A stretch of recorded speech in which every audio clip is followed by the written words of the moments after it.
Il y a quelque chose que peu de personnes comprennent encore. Lorsque tes yeux s'ouvrent soudainement au cœur de la nuit, lorsque le monde entier dort et que toi, tu te retrouves éveillé dans l'obscurité, sans aucune raison apparente.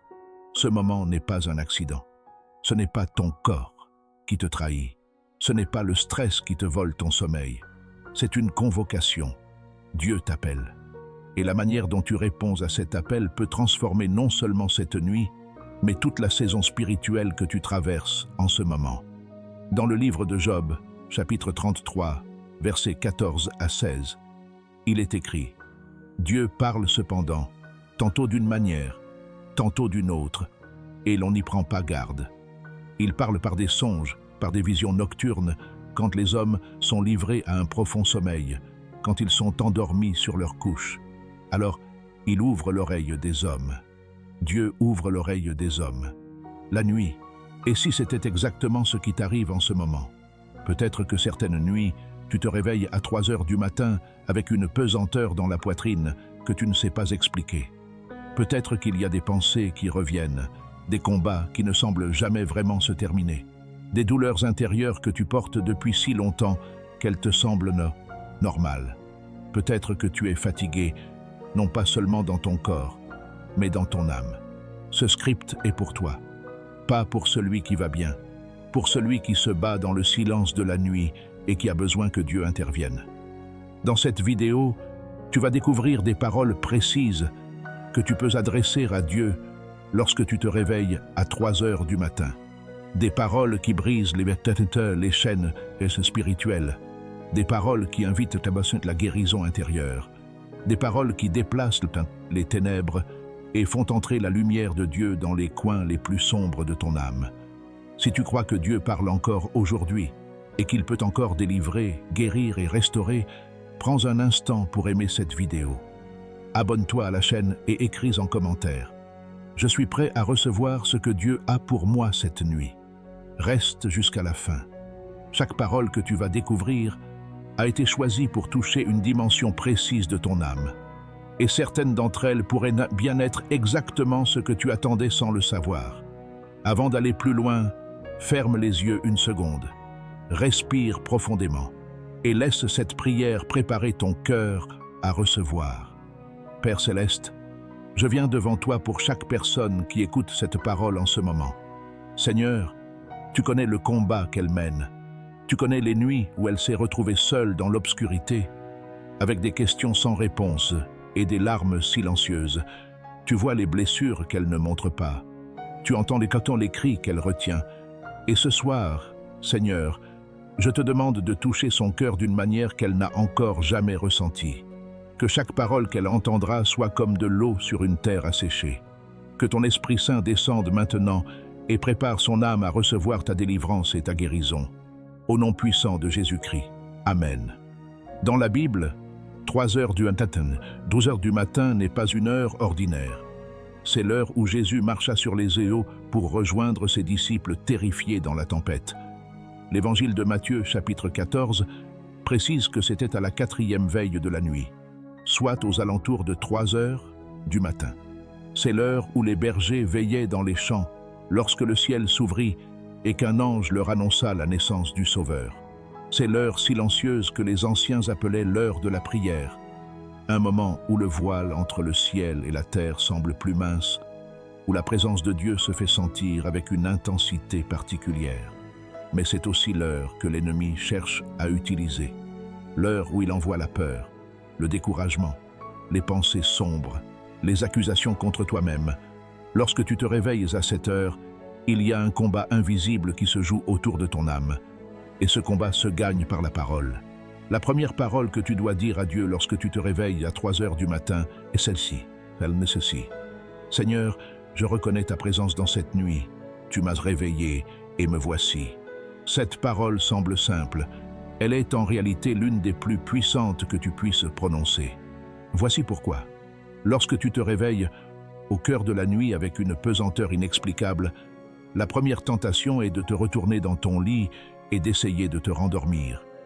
La deuxième tentation est de laisser ton esprit partir en vrille, de ressasser tes inquiétudes, de rejouer les scènes douloureuses de ta vie encore et encore, jusqu'à ce que l'angoisse s'installe vraiment.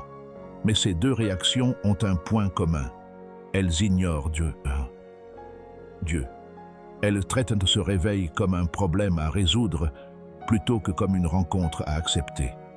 Dans le premier livre de Samuel, chapitre 3, le jeune Samuel se réveilla plusieurs fois dans la nuit en entendant son nom. Les premières fois, il courut vers Élie, le prêtre, pensant que c'était lui qui l'appelait. Mais Élie, comprenant enfin ce qui se passait, lui dit « Va, couche-toi, et si on t'appelle encore, tu diras « Parle, Éternel, car ton serviteur écoute. » Samuel ne posa pas de questions. Il ne chercha pas à analyser. Il dit simplement « Me voici ». Et Dieu lui parla. Ce même principe s'applique à toi en ce moment. Lorsque tu te réveilles à 3 heures du matin, avant même de comprendre pourquoi, avant même de savoir ce que Dieu veut te dire, tu peux simplement reconnaître sa présence et te rendre disponible. Seigneur, je reconnais ta présence dans cette nuit. Tu m'as réveillé et me voici.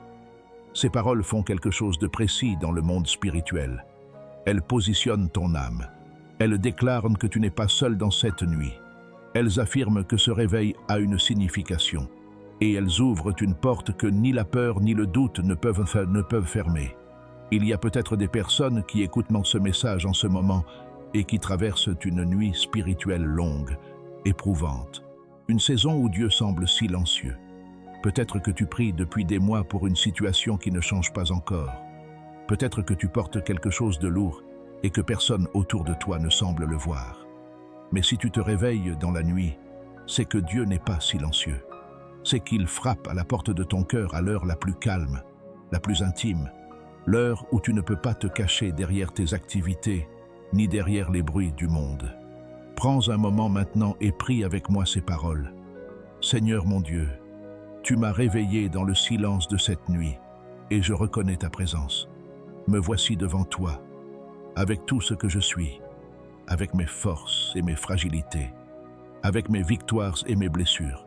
Je ne fuis pas, je ne me retourne pas.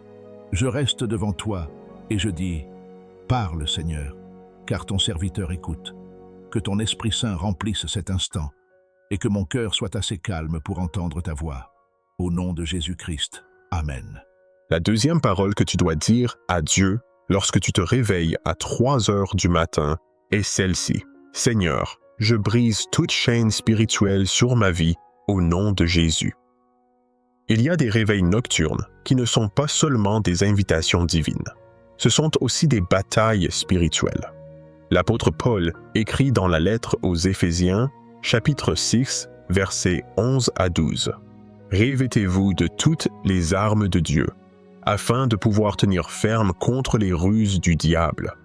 Car nous n'avons pas à lutter contre la chair et le sang, mais contre les dominations, contre les autorités, contre les princes des ténèbres de ce siècle, contre les esprits méchants dans les lieux célestes. » Ces paroles ne sont pas une métaphore. Elles décrivent une réalité invisible, mais bien réelle.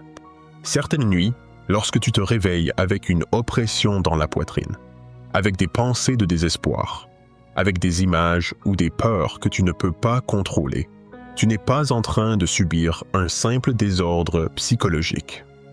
Il y a un combat qui se mène pour ton âme.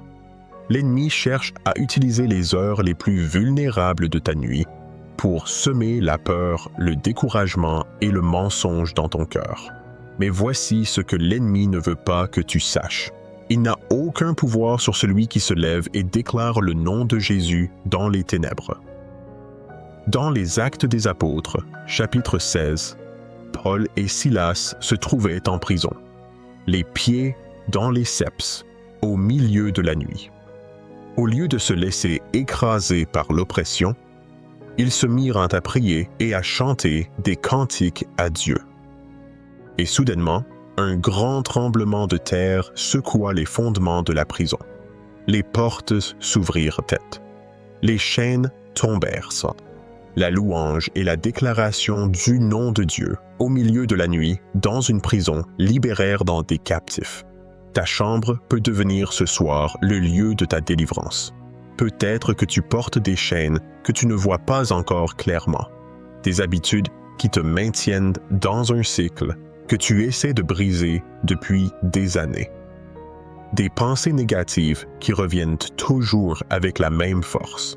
Des liens du passé, des blessures d'enfance, des relations toxiques, des paroles blessantes que quelqu'un a prononcées sur ta vie et qui ont planté quelque chose de sombre dans ton âme. Ces chaînes ont un nom, et au nom de Jésus, elles peuvent être brisées. Lorsque tu te réveilles à 3 heures du matin et que tu sens cette pesanteur, ne la subis pas. Déclare contre elle. Seigneur, je brise toute chaîne spirituelle sur ma vie au nom de Jésus. Ces paroles ne sont pas une formule magique, elles sont une déclaration de foi. Elles positionnent ton cœur dans l'autorité spirituelle que Jésus t'a donnée lorsqu'il a dit dans l'Évangile de Luc, chapitre 10, verset 19. Voici, je vous ai donné le pouvoir de marcher sur les serpents et les scorpions, et sur toute la puissance de l'ennemi, et rien ne pourra vous nuire. Prie maintenant avec moi ces paroles. Seigneur Jésus, au nom qui est au-dessus de tout nom, je déclare ma liberté. Je brise toute chaîne spirituelle qui entrave ma vie, les chaînes de la peur, du découragement, de la honte et du mensonge. Je brise tout lien du passé qui me maintient captif. Je brise toute oppression qui cherche à étouffer ma foi dans cette nuit. Ton sang, Jésus, a payé le prix de ma liberté. Et ce soir, je la reçois. Je suis libre. Que les portes de la captivité s'ouvrent maintenant par la puissance de ton Esprit Saint. Au nom de Jésus-Christ. Amen. La troisième parole que tu dois dire à Dieu lorsque tu te réveilles à 3 heures du matin est celle-ci. Que celle-ci. Seigneur, guéris les blessures cachées de mon âme.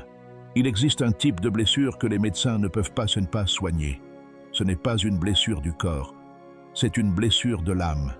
Et elle est souvent la plus difficile à reconnaître parce qu'elle se cache derrière des sourires, derrière l'activité, derrière des années de survie silencieuse. Peut-être que tu portes la blessure d'un abandon. Quelqu'un que tu aimais est parti et tu n'as jamais vraiment guéri de cette séparation. Peut-être que tu portes la blessure d'une trahison, une amitié, un mariage, une confiance brisée par quelqu'un à qui tu t'étais ouvert entièrement.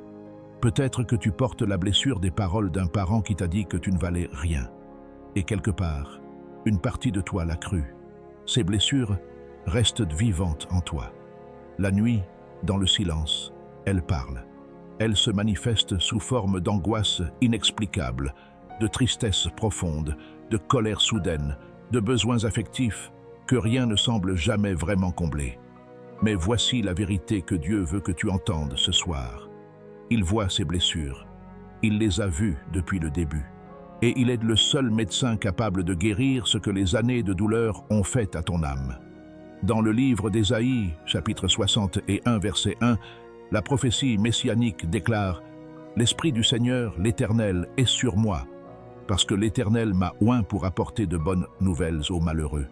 Il m'a envoyé pour panser ceux qui ont le cœur brisé, pour proclamer aux captifs la liberté et aux prisonniers la délivrance. » Jésus cite à lui-même ce verset au début de son ministère. Il est venu pour panser les cœurs brisés, pas seulement pour pardonner les péchés, pour guérir les âmes meurtries. Et cette guérison commence souvent dans le silence de la nuit, lorsque tu poses enfin les armures que tu portes pendant la journée et que tu te retrouves seul face à toi-même, sans rien pour te distraire de ta propre douleur. C'est précisément là que Dieu attend.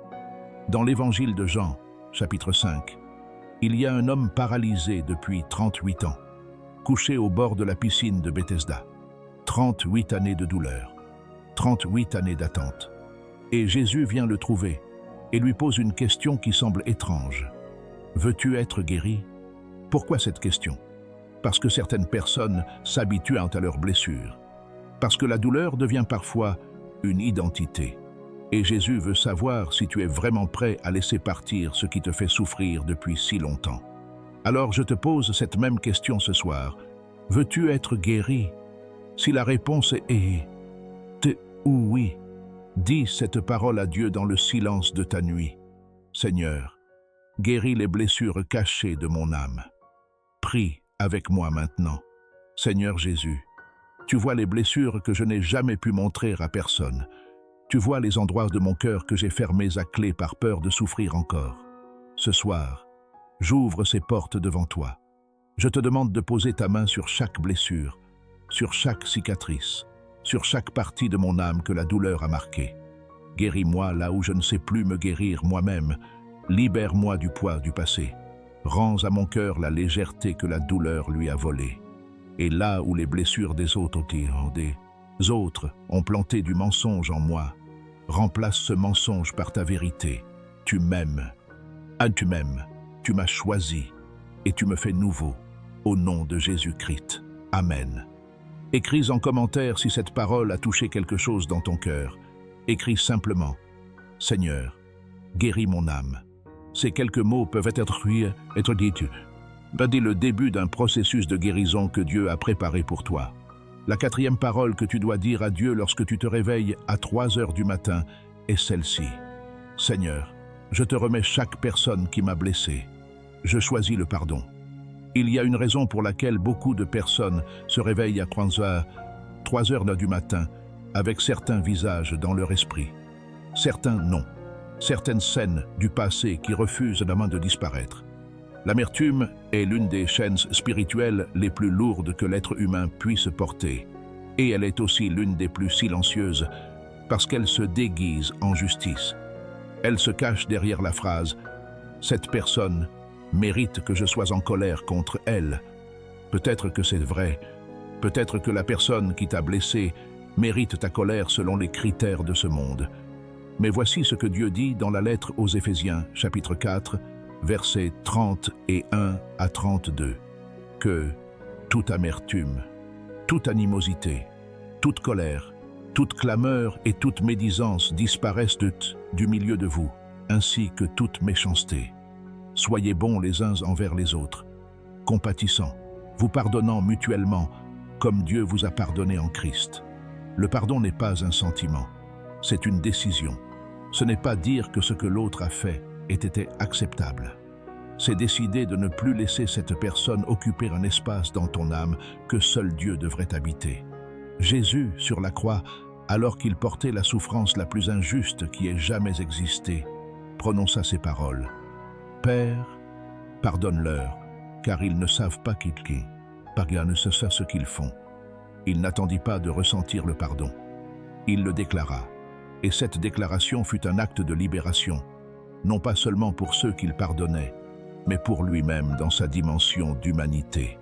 Lorsque tu te réveilles à 3 heures du matin et qu'un nom revient dans ton esprit, ce n'est peut-être pas une coïncidence. Peut-être que Dieu t'invite à lâcher quelque chose que tu portes depuis trop longtemps. Tu n'as pas à contacter cette personne. Tu n'as pas à prétendre que ce qui s'est passé n'était pas réel. Tu as simplement à ouvrir la main et à laisser partir ce que tu tiens serré depuis des mois, peut-être des années. Prie avec moi ces paroles. Père, je viens devant toi avec les noms et les visages de ceux qui m'ont blessé. Je ne prétends pas que la douleur n'était pas réelle. Elle l'était. Mais ce soir, je choisis de ne plus la porter. Je te remets chaque offense, chaque trahison, chaque parole blessante, chaque acte injuste. Je les pose à tes pieds et je dis, Seigneur, je pardonne, non parce que je le ressens, mais parce que toi, tu m'as pardonné. Libère mon cœur de toute amertume et remplis la place qu'elle occupait de ta paix et de ton amour. Au nom de Jésus, Amen. La 5e parole que tu dois dire à Dieu lorsque tu te réveilles à 3 heures du matin est celle-ci. Seigneur, couvre ma famille de ton sang et protège-nous cette nuit. Lorsque tu te réveilles à 3 heures du matin, l'une des premières choses que ton cœur de parent, d'époux, d'enfant, de frère ou de sœur ressent, c'est une préoccupation pour ceux que tu aimes. Tu penses peut-être bien d'être enfant. Tu te demandes si leur cœur va bien, si les influences du monde ne les éloignent pas trop de Dieu. Tu penses peut-être à un conjoint, à un frère ou à une sœur qui traverse une période difficile. Tu portes peut-être le poids de voir quelqu'un que tu aimes prendre des décisions qui l'abîment et tu te sens impuissant. Cette impuissance est l'une des douleurs les plus profondes qui existent. Mais il y a une puissance que tu possèdes dans la nuit et que l'ennemi ne peut pas neutraliser, la puissance de l'intercession. Dans le livre de Job, au chapitre 1, nous découvrons que Job intercédait régulièrement pour ses enfants. Il se levait tôt le matin pour offrir des sacrifices en leur faveur. Et Dieu lui-même dit de Job qu'il n'y avait personne comme lui sur toute la terre. L'intercession n'était pas pour lui un acte de désespoir. C'était un acte de gouvernance spirituelle sur sa famille. Toi aussi, tu es un intercesseur pour ta famille. Lorsque tu te réveilles à 3 heures du matin et que des noms te viennent à l'esprit, ceux de tes enfants, de ton conjoint, de tes parents, de tes amis proches, ce n'est pas toujours une coïncidence. C'est parfois une invitation à intercéder pour eux à l'heure où le combat spirituel est le plus intense. Le psaume 91, versets 5 et 6 déclare « Tu ne craindras ni les terreurs de la nuit, ni la flèche qui vole de jour, ni la peste qui marche dans les ténèbres, ni la contagion qui frappe en plein midi. » Cette promesse est pour toi et pour ceux que tu aimes, mais elle se reçoit dans la foi, dans la déclaration, dans la prière. Prie maintenant avec moi. Seigneur Dieu Tout-Puissant, je viens devant toi comme intercesseur pour ma famille. Je couvre chaque membre de ma famille du sang précieux de Jésus-Christ ce soir. Je te demande de placer tes anges autour de ceux que j'aime. Protège leur corps, protège leur âme et protège leur esprit. Là où l'ennemi cherche à entrer dans ma famille, je ferme la porte au nom de Jésus. Là où des cœurs se sont éloignés de toi, je te demande de les toucher avec ta grâce. Que ta présence soit un bouclier autour de ma maison cette nuit et chaque nuit. Au nom de Jésus-Christ. Amen. La 6e parole que tu dois dire à Dieu lorsque tu te réveilles à 3 heures du matin est celle-ci. Seigneur, parle-moi. Je suis prêt à entendre même ce qui me dérange. Il y a une forme de prière que très peu de croyants osent vraiment faire. Ce n'est pas la prière de la demande. Ce n'est pas la prière de louange. C'est la prière de la disponibilité totale, celle où tu dis à Dieu non seulement que tu veux l'entendre, mais que tu es prêt à entendre ce qu'il a vraiment à te dire. Même si cela te challenge, même si cela demande un changement profond, même si cela te coûte quelque chose. Cette prière-là est rare. Et pourtant, c'est celle qui change vraiment les vies. Dans le livre d'Ésaïe, chapitre 6, le prophète voit la gloire de Dieu et tombe devant elle, reconnaissant sa propre indignité. Et puis il entend la voix de Dieu qui dit « Qui enverrai-je et qui marchera pour nous ?» Et Ésaïe répond « Me voici, envoie-moi, envoie-moi. » Cette réponse n'était pas celle d'un homme qui avait tout compris. C'était celle d'un homme disponible. La disponibilité précède la révélation. Lorsque tu te réveilles à 3 heures du matin, il est possible que Dieu veuille te parler d'une direction dans ta vie, d'une décision que tu repousses depuis trop longtemps, d'une personne vers laquelle tu dois aller, d'un don que tu n'as pas encore osé utiliser, d'une habitude qui te maintient loin de tout ce que Dieu a prévu pour toi. Ces conversations-là ne se font pas dans l'agitation de la journée. Elles se font dans le silence de la nuit, quand il n'y a plus rien pour te distraire de l'essentiel. Prie maintenant. Seigneur, me voici. Je ne veux pas seulement te parler, je veux t'entendre. Ouvre mes oreilles spirituelles cette nuit. Parle-moi de ma vie, de mon chemin, de ce que tu attends de moi. Si tu dois me corriger, je suis prêt. Si tu dois m'orienter différemment, je t'écoute. Je renonce à contrôler ce que tu veux me dire. Je te donne accès aux endroits en moi que je gardais fermés. Parle, Seigneur, car ton serviteur écoute. Au nom de Jésus. Amen.